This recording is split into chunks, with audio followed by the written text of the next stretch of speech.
Welcome to Off the Couch with Dr. Greg, where psychology meets everyday life. I'm Dr. Greg Cason, psychologist, and I'm here with producer Brian Gomez. Happy Monday, you guys. And today we have a very special guest. Our special guest, happy birthday. Here you see birthday balloons behind me. I'm to the wrong side. She's my birthday too, but really, I'm celebrating yours, We're Monique. Celebrating each other. We're celebrating together. So I want to read another AI introduction about Monique Marvez. Yes, I'm continuing that theme. I love it. Happy birthday to the one and only Monique Marvez. Monique, the fiery, unstoppable force of comedy, just turned 1 year wiser, but not a day older. Because let's face it, she's basically a Capricorn in heels. That made no sense to me. But grounded, ambitious, and forever fabulous absolutely fits you. Legend has it that psychics refuse to read her cards anymore because she's already seen in their future and written a killer punchline about it. So whether the stars are aligned or just laughing along with her, let's celebrate the queen of comedy who always knows her sign, whether it's in the stars or in the neon lights, Monique Marvez. Actually, my sign is slippery when wet. That's excellent. So today on Off the Couch, we're gonna play on the birthday thing a little bit. Let's do it. We're gonna talk about that, and we're not gonna talk about aging or the fact that No such thing. people don't age gradually; they age in like a sort of a stepwise proportion. Really? Yeah, There's like chunks. it's like every boom. 15 years things go to pot a little bit more. You have the gradual. It's like, and about 15 years later. Blah, and then it goes blah. I'll let you know when it happens. So, but we're going to talk about something kind of special today because on our birthday, what is one thing we always do? I think I look at the astrology to see when you were born today. You were born on this day. Yes. So we're going to play with that. Let's do it. It also struck me. I ran across a really quick little study because I was just in London. I just got back last night. And if 1/4 of Brits have visited a psychic, 25% of British people have visited a psychic. I'm surprised it's not more. Yeah, well, I mean, actually, but that still seems like a lot to me. And we're going to also put astrology to the test, and we're going to talk about the basic underlying psychological principles that lead us to believe astrology. Okay. Look out. I'm in for all of it. So, a Gallup survey found over 1/4 of the U.S. public believes in psychic abilities. That seems low to me. And research estimates 1/4 of UK adults have visited a psychic, as I said, and 10% see them regularly. I can't say regularly. Regularly. It's a lot of it's a R's tough and one. L's. I got a big tongue. And many who You consult bragging or complaining? I'm loving it. So many who consult psychics believe they are truthful. I hear this from clients all the time. People will come into my practice and they'll say, oh, my psychic just told me X, Y, Z. I actually don't try to break people of those beliefs. I work with those beliefs. Smart. Because what happens is people are coming in and what they're remembering their psychic says has somehow resonated with them. And then we talk about it. So actually, it's very useful for me in therapy when they do such a thing. But I think some therapists may frown on my method. Well, I'm sure a lot of therapists. Look, I'm gonna do a big example. You ready for my big example? I'm ready for big everything. I graduated high school in Humble, Texas, class of '81, because my parents got divorced and a lot of weirdness happened. Wait, I'm a class of '81 girl too. Well, there you go. Okay. And I graduated high school with Joel Osteen. Yes. And Joel Osteen, do you know who that is, Brian? No. Okay, well, that speaks volumes about you. I'm just kidding. Does not watch Sunday morning TV. Okay, well, and not even, but, but the bottom line is he's a televangelist, I guess would be what you would call him, like big church preacher. You know how they call him mega church preacher. Yes. But here's the deal about Joel. He did not study theology. He kind of inherited the practice from his dad. And because he studied out here at Fullerton, he wanted to get into television and film production. So he started filming his father and putting him on TV. And then his father had a heart attack and said, you got to fill in this Sunday. And Joel was like, no. And the rest is history. So if you watch him, he blinks. He has a lot of weird tics.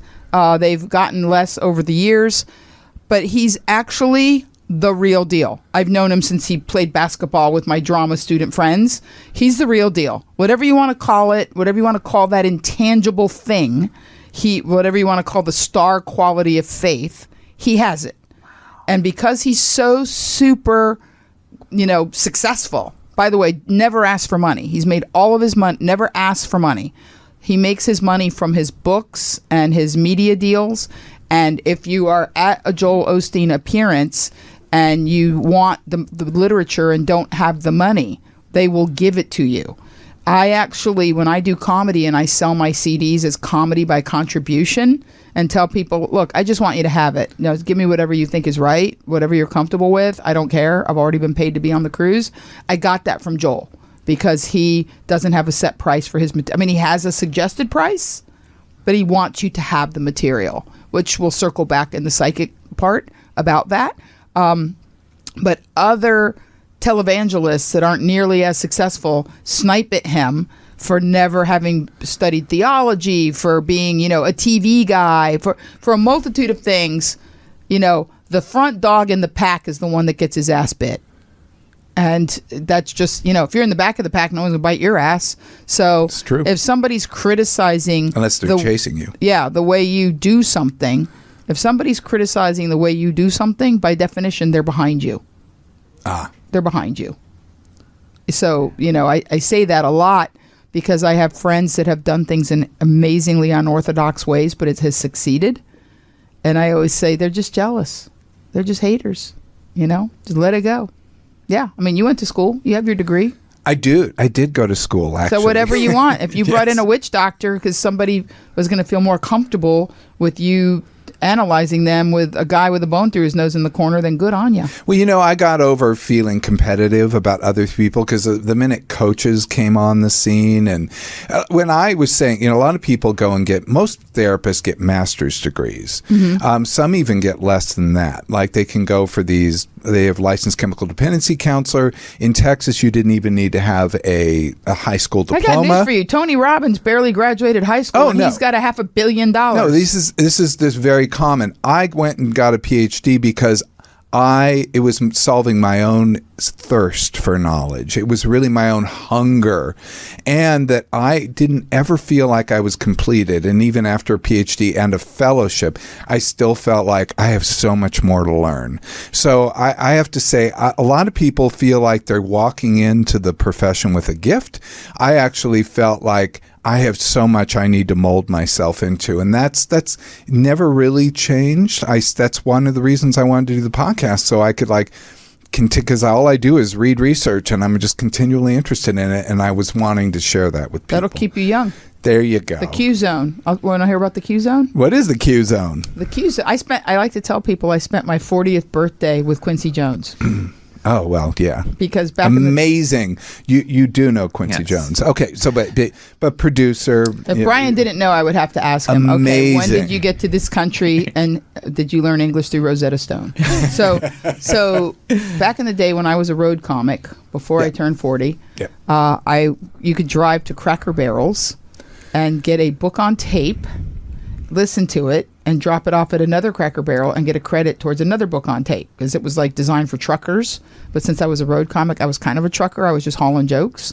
So I listened to Quincy Jones's life on my 40th birthday. It was a very low point in my life. I'm 40. I'm not married. I don't have any children. My boyfriend has the worst hair plugs I've ever seen. That wasn't really the worst part, but yeah, it was because I used to jokingly say that he was cold and tight, and that he was just such a not receptive or fertile person that even his hair plugs couldn't take. I was if you were just a little bit nicer, you would not have had crop failure. But I don't, I never said it to his face. I just thought it because I don't say totally mean things out loud. But on my 40th birthday, I was not sad, but I was at a piece of my life that was challenging. So I love Quincy Jones, and I got his book on tape. And I listened to all 8 cassettes because I had a car with a cassette player 22 years ago. We all did. Yeah. It was 2002. The height of luxury. In 2002, I had a Toyota 4Runner. Very nice. Oh, those are nice. With a cassette player. Girl. And I listened to Quincy all 8 cassettes 2 times while I was driving across country. And the brilliance of that man cannot be held in 8 cassettes. But what I realized was as long as you stay loving and curious and an artist, you're timeless. And I remember thinking, I want to be like this dude. This dude lives in the Q zone. Like wherever Quincy Jones goes, he's the coolest, youngest, hippest guy in the room, even today. Like wherever he goes, he's the youngest, coolest, hippest guy in the room. Well, and he married Peggy Lipton Yes, from the he sure Mod did. Squad, and they made Rashida Jones, you know her from Parks and Recreation, and other things. She's been on The Office, a million things. Yeah, and Peggy Lipton was on the Mod Squad, which was like the coolest show in the late 60s. Coolest show. Like I'm my still cousins crying. Yeah, the world would stop when Mod Squad was on. Like the When world. Link and Pete, well, oh my and God. Pete's hair. Now we're aging ourselves. He had really good hair. He did. They He both. was like Warren Beatty before Warren Beatty. Yeah, he was great, and he wore those little glasses, those sunglasses. Yeah, so he was amazing. Quincy Jones, I made up my mind that I was going to stay forever in the middle of the zeitgeist, just curious and loving and flexible and open and an artist. And, 22 years later, I thank that hard moment where I listened to those 8 cassettes, 2 go-rounds, because it shaped me. It shaped the way I think about aging, which is 0. I don't think about aging. Well, that's what we call an inflection point. And that inflection point, you basically were given a choice. And you could stay on the same path or go on a different one. You listened to the Quincy Jones book, and then you decided, I'm going to take this on a different path. Yep. And that was a very good choice on your part. So never been Quincy younger or Jones. happier than I am today. You're amazing. Brian, though, has a special thing for us today, Ooh. which I do want to get into. Brian, you're going to give us 3 horoscopes based on our birthdays.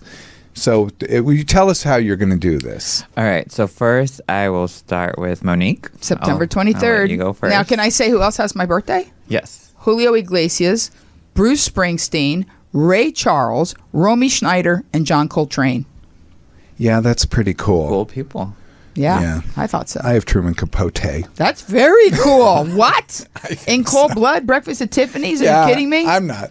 And Angie Dickinson, but we won't. Angie Dickinson. I know. She was Wow. another cool one.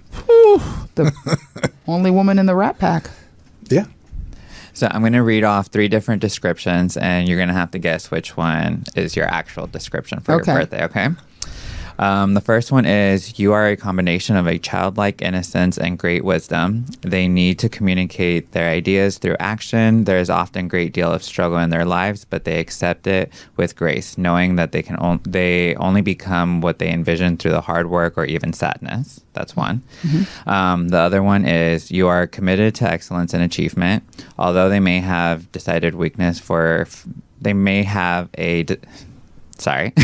Although they may have a decided weakness for flattery, they are not self-assured and often hide behind a facade of sophistication. Facade. Yeah, it's okay. Of sophistication. I know it's the ESL thing.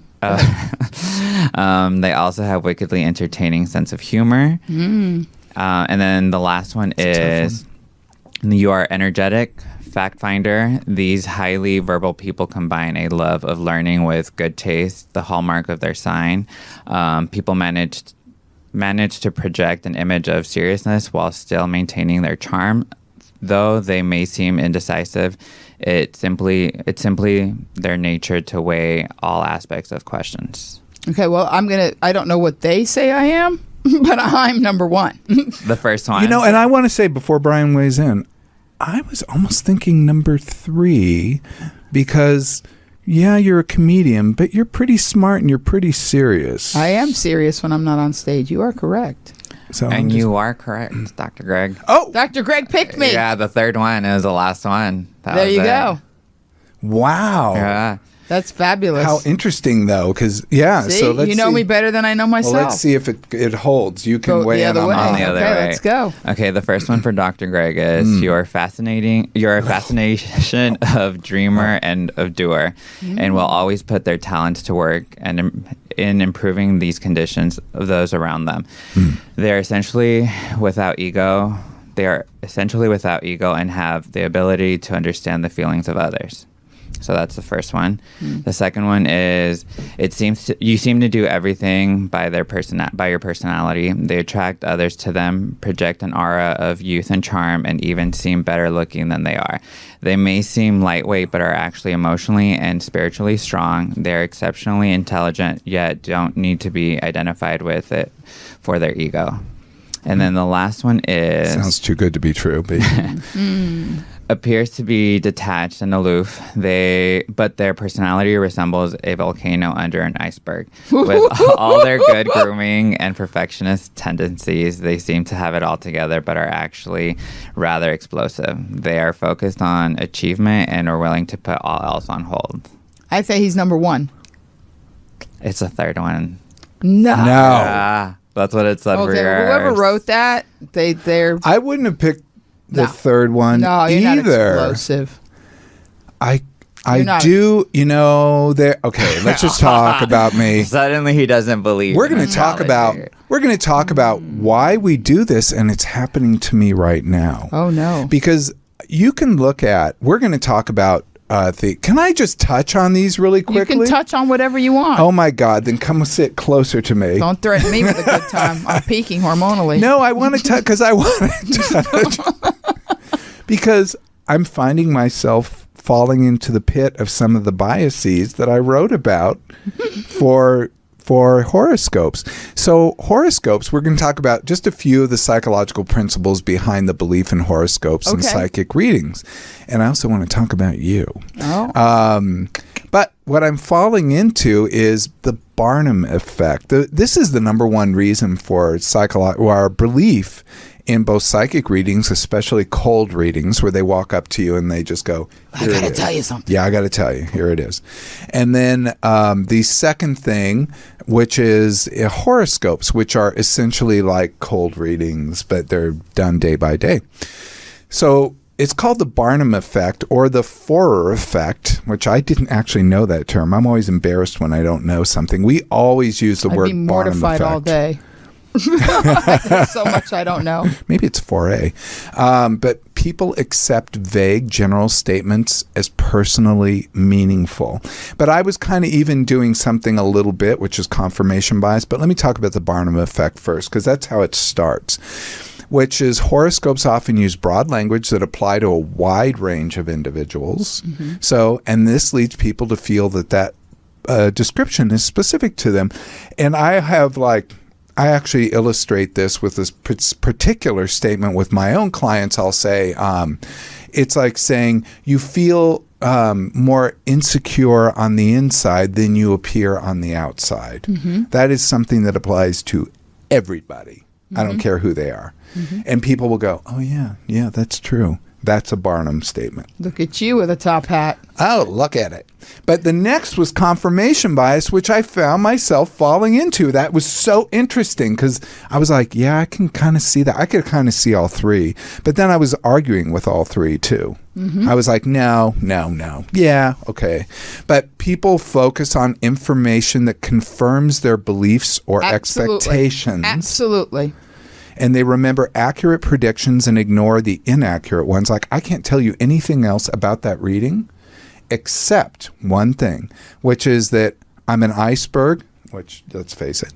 But there's a volcano underneath. Explosive. And I do know that about myself. Oh, and that's something we all know it about you. That's something I keep very controlled because I've spent my whole life managing my own emotion, having to deal with really a very tumultuous upbringing. Mm-hmm. So in dealing with that, you kind of learn how to push it in, push it all in and make a diamond. Mm-hmm. This reinforces the belief that horoscopes and psychic readings are accurate because we tend to pick that out and go, yeah, that does apply to me. Here's why. Mm-hmm. So it's an example would be like horoscope predicts a new opportunity and then we suddenly get a job offer. This is very concrete. This isn't quite as much of a statement as what we just talked about.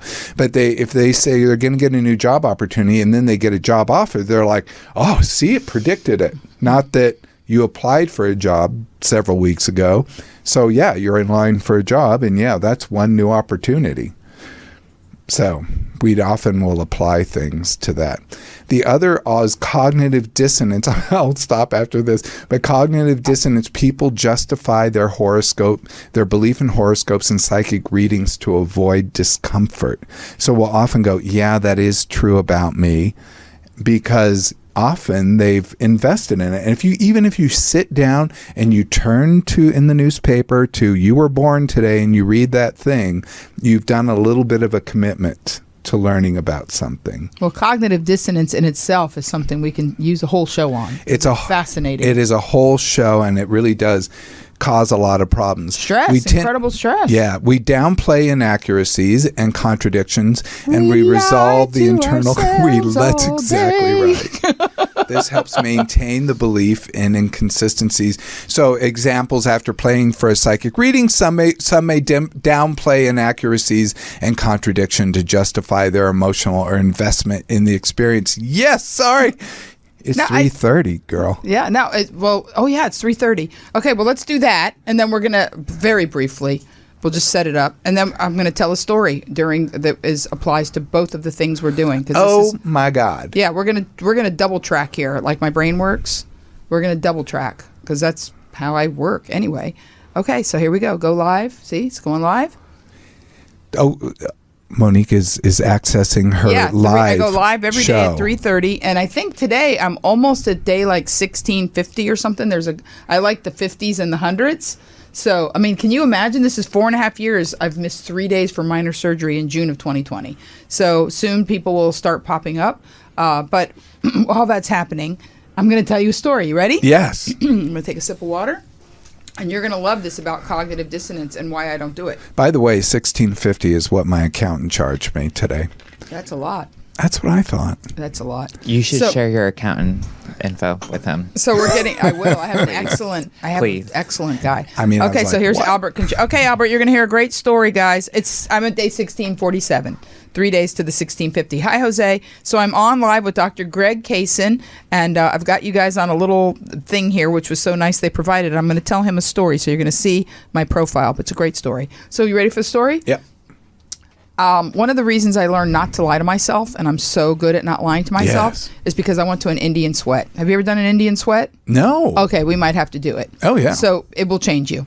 So here's what happened. I went to an Indian sweat in Escondido, North County off the 78.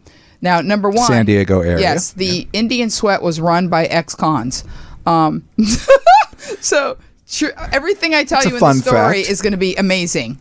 So I had a friend in recovery, all right? She was getting sober, and she was living with me. Her mom let her live with me because I'm friends with her mom. She was in recovery. And all these guys were like in a halfway house that were from jail and in recovery. And the halfway house hosted the Indian sweats as a means to make money because you wouldn't pay for the sweat, but you would pay for this communal dinner prepared by the ex-cons. And it's off the 78. I don't think it exists anymore. So you wouldn't believe this, except you guys know I would never lie to you, not one word. So my friend, whose name shall not be mentioned, tells me, so we're going to go out to Escondido to this halfway house ranch farm of ex-cons. By the way, wear loose clothing and no undergarments. Hello?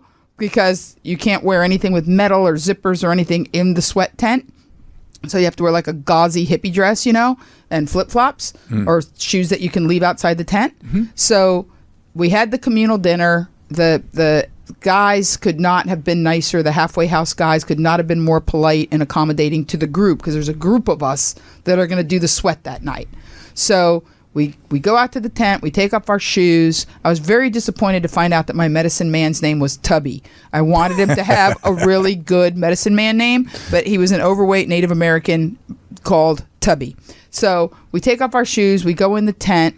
There's a big pit in the middle of the tent. Now, at the time, I was seeing a guy who had cytoblastic leukemia and was most likely going to die. And he did shortly thereafter. But I felt like I couldn't break up with him because he was dying anyway. So I figured I'd wait him out. But he was like so annoying because he knew he was dying and he was angry. So he was like just an angry, very challenging, rest in peace, person. And that's a whole nother story.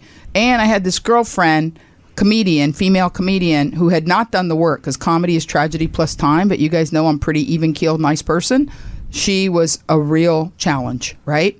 So you go to the Sweat, and they just keep adding hot rocks with like deer antler prongs. They just keep putting rocks in that pit in the middle, and they're like giant hot red rocks. Wow. And it gets like, you can't imagine you're in a sauna and somebody's locked the door and they just keep turning up the thing like a James Bond movie to kill you. Oh.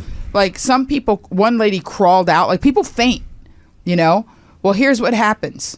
And evidently Tubby's like used to it, because you look at the guy, he looks like a heart attack in a loincloth, but he was okay. He's just sitting in there and they're just adding rocks.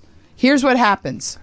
Right before you pass out, your existence, your conscience, your brain, everything about you that's superfluous or extraneous is gone. You're in survival mode, like if you were trapped in the desert. It's literally artificial survival mode, like that guy that got caught in the rock and made that James Franco movie before we knew he was a weirdo, 140 hours, whatever.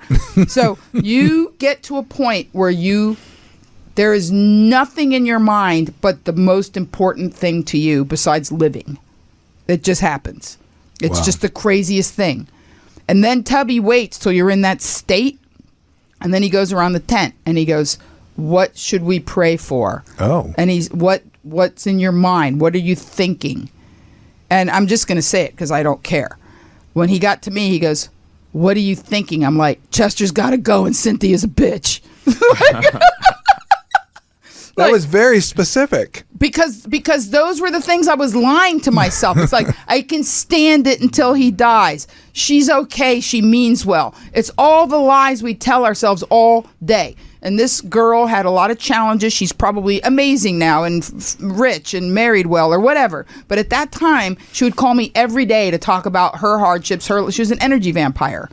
And we lie to ourselves all day long about what we can tolerate, what we owe other people, what's okay, what our boundaries are. And I'm telling you, that Indian Sweat changed my life, because now when I'm talking to people and they're like, blah, blah, blah, blah, like my girlfriend Deborah, she'll talk in a circle because I know she really wants to tell me something, but she's afraid to say it out loud. I go, I'm in the tent. I'm in the tent. You're wasting my time. And she'll be like, okay. And then she'll tell me the real thing that she called and wasted my life before she could get to the point. And people get very bothered by me because that's what I took away from that night. Like we lie to ourselves all day, every day about what we can take and tolerate. It's just a never-ending BS, a typhoon of BS that we let ourselves get drowned by every day. And I don't. I do not. That's excellent. You know, there are two levels of that. Sometimes we lie to ourselves to tolerate something. Mm-hmm. Oh, hi, Monique's audience. Yep. We lie to ourselves to tolerate, but we also to intolerate things that we really perhaps shouldn't or would benefit from, don't need to. But we also have told ourselves that, you know, we can't stand certain things. So people are like, I can't stand to wait in line, or I can't stand traffic, or I can't stand when someone talks about something, so I need a trigger warning to get out of this. And I don't use the T word? I don't mean to be a dick about things, but the whole purpose, be a big, the whole purpose chucker. we do in psychology is to teach people to be resilient. And if there's one thing Is that the point?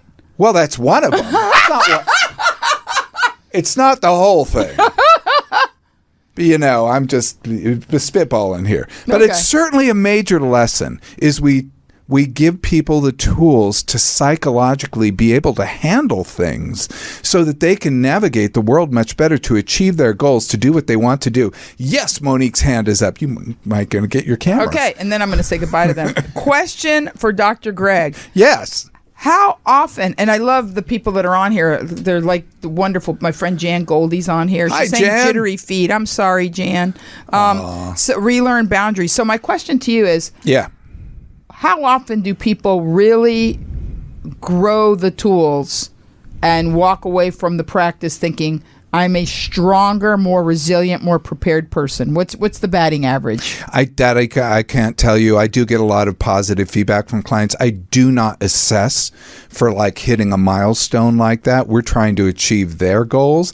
My sort of side purpose as we're doing it, like, so they want to alleviate depression. I don't want them just to get over the current depression. I want to give them tools so that the next time they feel depressed, and it will happen, because depression. I have a theory on that too. Yeah, but once you have it, you're more likely to fall into that ditch. That ditch is always there, and you could fall into it. But what you do is you give them the tools that if and when they fall into that ditch, they can climb back out very easily. So even myself, as I deal with things like depression, I see myself fall into the ditch. I talk about it. I'll say it out loud. Don't I say, Brian? I'll say like, oh, this is happening to me, and I will work on myself to get out of it. Yes. Okay. All right, guys, we're going next level. This is going to be a long 3:30. So, okay, here's the deal. My dad was, in my act, I say my dad was Hispanic depressive.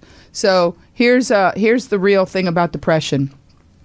It doesn't exist. And I'm going to tell you why. And then you're going to love me so much, like you already do. I already do. So I know it's so deep how much more possible. It's good, and I'll tell you why. Because depression is a stigma word. It's a negative thing. It's like when you say, and I don't like this when people go, what is it they call it? A libtard. Or, as soon as somebody says somebody's a libtard or a Trumpster, either direction. No. Somebody voted one direction or another. Anything you want to add to that to make it a pejorative is on you. I agree with that. Because I have plenty of friends that have voted both ways, and there's no reason to say anything negative. I don't believe in labels. I don't believe in labels like that. We got this. My friend says, Harry Wilson, when you're dealing with your spouse having cancer, Harry, I got you, bro. I love Harry. He made me a cutting board himself out of wood. It's beautiful, and sent it to me. Thing weighs like 3 pounds. Perfect charcuterie board. So wow. Here, it's gorgeous with stripes. The wood is beautiful. So here's the thing I'm going to tell you. Thank you guys. Actually, you support me so deeply. I believe with all of my heart, my dad was brilliantly intelligent and suffered from severe depression. They called it manic depression then, not bipolar, and had shock treatment twice in my childhood. I visited him in a psych ward during the Christmas vacation of 2nd grade. So I'm not just talking out my behind, as people say. Like, I grew up like right next to this. And here's what I will tell you. Your brain has seasons: winter, spring, summer, fall. Mm-hmm. Some of us agree with that. Stick to, I call depression winter. It's winter. Okay, your brain is having a winter. Some people have long, very cold winters. But the thing that makes mental, and I don't even like to call it illness or mental health or wellness, whatever makes your emotional construct within your brain and mind, because let's face it, it's an invisible thing. Your brain is a telephone. It's a thing. Nobody can point to your brain and go, this is where depression originated in this little piece of your brain. You're right. Your there brain is regions, a telephone. Yes. Yeah, your brain is a telephone. It's got a lot going on. It's got a lot going on. Right. A lot of energy flowing through that. So what I tell people, and I know of what I speak, on a very personal level, is that by calling it a name, you've already stigmatized it, and to some degree created, when you say, oh, so-and-so suffers from depression, well, nobody says that in a positive, like, hey, you want me to tell you something about so-and-so? They suffered from depression. You're kidding me. That's like saying, oh, he's super good looking. Wow, he suffers from depression. He has tons of money, a huge penis. Woo! Like, it's never in the same sentence. You know what I mean? Bottom line, it's the way we talk about it. But when my dad was very, very ill, I'll never forget this. When I was in 11th grade, I looked at him and I said, what if it was just okay to be depressed and we found another word to call it? And what if it was just winter? And what if we just knew that you're going to wear sweatpants and eat pudding for dinner, and it's winter, and that's what people do in winter. They wear sweatpants and eat pudding. What if it's the struggle. It's like being a dolphin in a tuna net. It is the struggle. It is the stigma. It is the feeling bad about the circumstance itself and saying, I shouldn't feel depressed. All of that, it's like interest charges on a crappy credit card. It prolongs it. It makes it expensive. So whenever my friends call me and they go, I'm depressed, I go, great, what are we doing about it? And they go, what? I go, yeah, you want to watch a movie? You want to cry? You want to have pudding for dinner? What are we doing? Yahoo, you're depressed. So this is why I love you. Because I want to disagree with you. I was like, you're saying depression doesn't exist or something? I absolutely agree with everything. I hate you the said. word. Okay, so that's It's just a state of It's mind that we can stigmatized live word. with if we normalize it. We've normalized gay, transgender. Wait, come back. I Dogs wanna talk pretending to about be cats. depression. Okay. Do we eat dogs? Like if we normalized mental illness, if we normalized the invisible as quickly and powerfully as the visible, we would be unstoppable You're as a preaching to race. the choir. I think people in mental health are absolutely in love with people diversity Labels. and people who try to make they try to say that there's one form of mental health and there's one way to be. No. They're the people that are like compliance officers. I think true mental health professionals do try to work with people within their own head. That's with right. their body, and to own that and to feel good about it. You said very well, and I'm absolutely in agreement with you, that the biggest problem with depression is that we feel we shouldn't be depressed, as opposed to saying, I have it. It's happening to me right now. I did fall in the ditch, or it is winter, however you want to say it. Winter. And Even then, a ditch is negative. Nobody goes, that's a great looking ditch. no, but Some people like winter. that's true. That's good. But that's just a reframe of it. And what happens is we know with stigmatizing that we change it to winter, and then eventually winter becomes a bad word. So that's just what happens. Or winter becomes a cool thing, like Lizzo being fat. What we do, I do like Lizzo. She's amazing, Who actually. doesn't like Lizzo? I know, she's amazing. She's gotten a lot of flack. But but what was I saying? Poor sorry. old Lizzo. Now I want to sing about my hair, my nails. Or No, because what you were saying is that people would eventually Right. make winter a bad thing, and I'm like, not necessarily. Well, but okay, so there's something we call a secondary problem, which is saying I shouldn't feel bad about having a problem. And that's what we call secondary. What I call that is you've got a boiling pot and you're putting a lid on it. When you say you shouldn't have something, it has a paradoxical opposite effect. It makes the heat grow stronger. Amen. So when you say you shouldn't have something, I shouldn't be this height. I shouldn't be this weight. I shouldn't be this gender, this ethnicity. I shouldn't be somebody in this income bracket, blah, blah, blah, blah, blah. All you're doing is making whatever conflict you have inside of yourself hotter and meaner. And so when you think I shouldn't have depression, then you are actually making the depression much worse. So one thing we do is something called radical acceptance, which is to embrace what's reality, and to work from reality. What?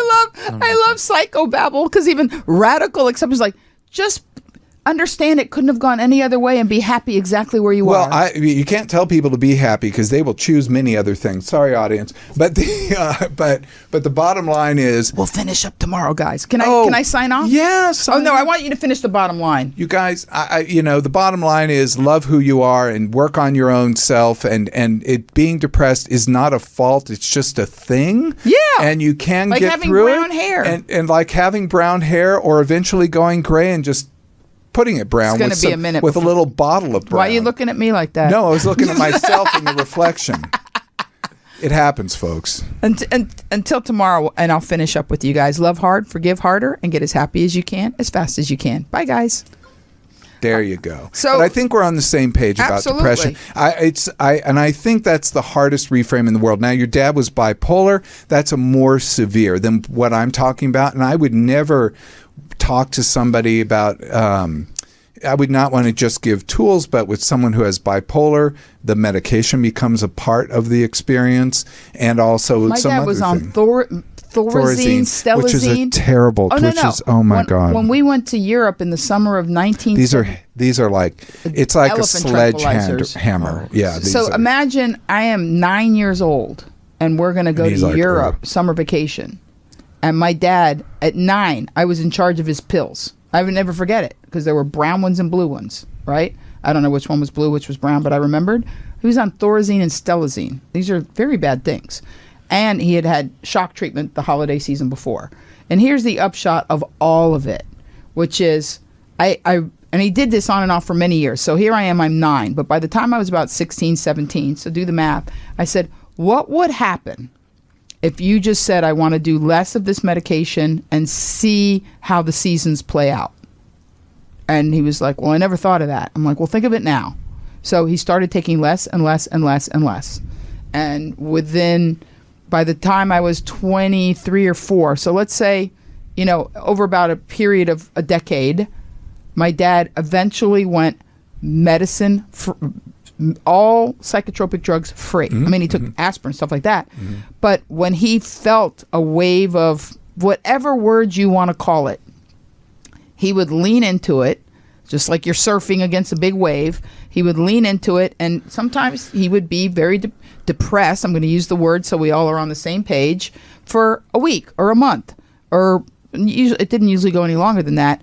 But what he would always tell me while it was wintertime in his world was, I don't know how different this would have gone down if I was still on medication or this or that. He goes, but I feel in control of my circumstance by at least clear-mindedly accepting that this is something that happens to me. And I think that a lot of... Well, that's... and I know it sounds like psychobabble, but that is what we call radical acceptance. Exactly. That's why I was joking with... it's a joke when I say psychobabble. So good for you. Good for you. You're one of those people who grew up a psychologist, and I had to learn the terms. Well, but that's why you and I work so well, because I just know things about people. And I believe that about you. That's why it attracted me about you in the first place, is that I was like, oh, yeah, she's right on. I really like her. And I think that when, and this is, can we do the psychic part now? Oh my God, yes. we only have about 10, so we got to leave a little for Brian, but yeah. Okay. That's fine. Oh. Yeah. Okay. So here's the thing, Brian, when we were talking, you had a study on psychic, and we were saying that. Yeah, there are many other things, like a need for control and certainty, and what our reference groups say, Nobody likes the void. Like, we all want to do what our friends do. So if everyone goes to a psychic, our friend says, oh, we have the best psychic, we want to go to that psychic too. This is just human phenomenon. Right, of course. Like buying tulips, bulbs back in the day. I do like tulips, yeah. Yeah, it was a thing. So here's how my intuition works. And I'm very, very, call it whatever you want, but I am very intuitive. And here's how it works. You are, yeah. Everybody has their unconscious, and your unconscious runs 24/7 like a movie in the back of your head. Well, correct me, you're the doctor. Is that correct? Yeah, there are three levels of belief. We say, using the unconscious word, we would say unconscious, subconscious, and conscious. Correct. We look at these three levels. That's from psychoanalytic psychotherapy, which I don't practice, but I do practice with that concept. We have a different term in cognitive. Right, and the reason it's called unconscious, and why people call it unconscious aggression, is because sometimes when people are nasty to you, there's a reason if you want to use the T word, something about you triggers them. Girl, there's always a reason. Nothing to do with you. Yeah. But they feel like they, something uncomfortable, and pressed they a button. lash out, whatever. So what's interesting is that when I'm physically close to someone, or I'm on the phone and they want me to, it's not a thing where I just walk around the street reading people like I'm reading a Dick and Jane. But if I'm sitting with you, I can see your movie. And the problem with that is that people sublimate things. Like, I have a girlfriend once who asked me a question about her husband and how he was so loving and giving, and she felt hollow, and she thought it was a rhetorical question. She's like, I just don't know why our marriage is like that. I'm like, because you're a closet lesbian. And she was like, why would you say that? Well, guess who was right a few years later? This. But to me, I mean, that could be, because I saw it in her movie. Psychic, but you also can, you can pick up things, you can smell things. I mean, there's all these ways we Malcolm encounter Gladwell. people. If you read Blink, it's all about the supercomputer of our knowingness. And we know things very, very quickly. That is exactly right. Our third eye is always open. That third eye. I always thought it was a pimple, but here it is working for me.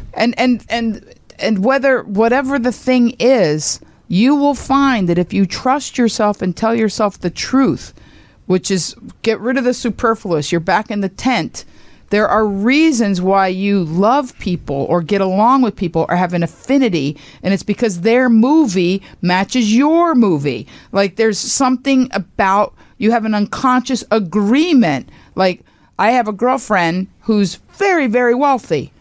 But when we first met, we just loved each other, even though our lives are very different. She comes off as a little bit superficial. She's had a lot of plastic surgery, but when I got to know her, our, as the kids say, our origin story, if we were superheroes, like she was raised in an orphanage.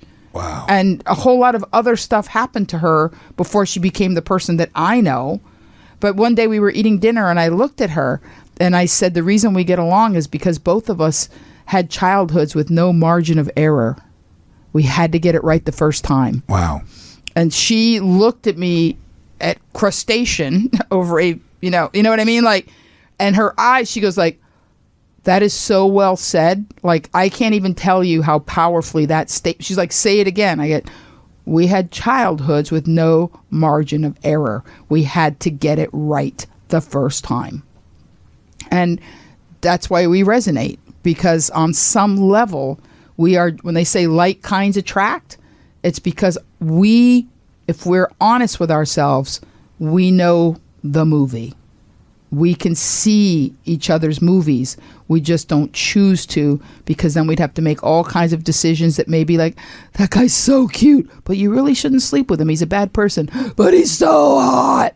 And that's the lie. The lie is that we want what we want in our conscious mind, and we want what we want, and we want what we want, and we just lie, when deep down inside, we know truth all the time. Yeah, well, people will override the red flags, and it goes back to, again, we can go back to how they resolve their cognitive dissonance. So how they resolve, oh, I'm so sorry, these are psycho terms, psychobabble I'm terms. teasing you. But it's true. Did I trigger you? No, Did I hurt your feelings? Tell me right now. Tell the truth. I actually don't trigger very easily. Did that trigger you?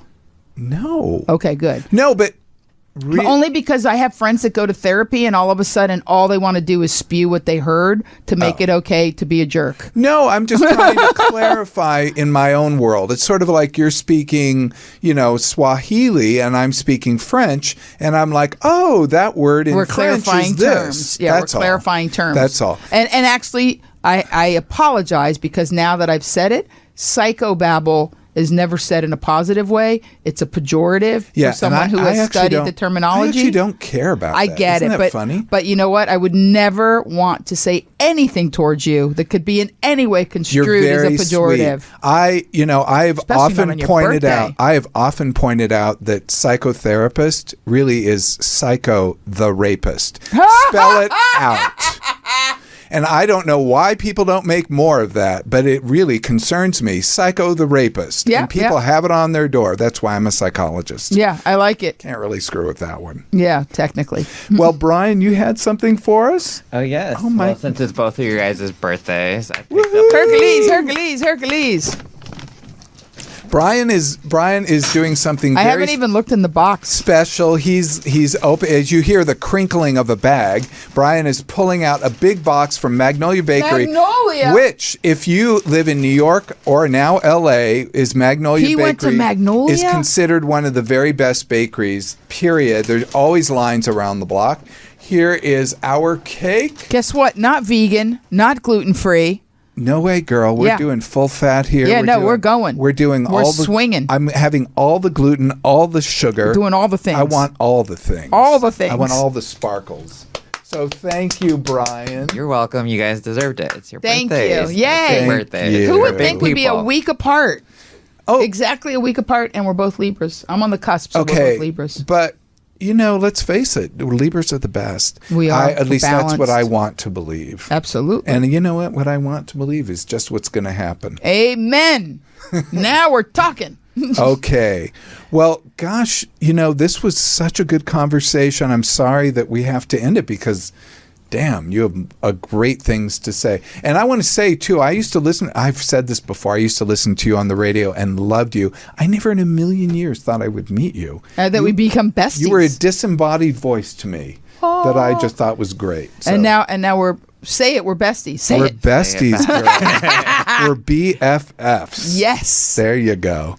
So thank you for that. I want to say that wraps up our show for today. All right. Okay. Reminder to like, subscribe, give us 5 stars. Go to the study. Well, there's no real. I put a couple of studies about the psychic stuff. Go to youtube.com/Dr. Greg. Also, a link to MoniqueMarvez.com. Monique? Sure. And I put her link to her website.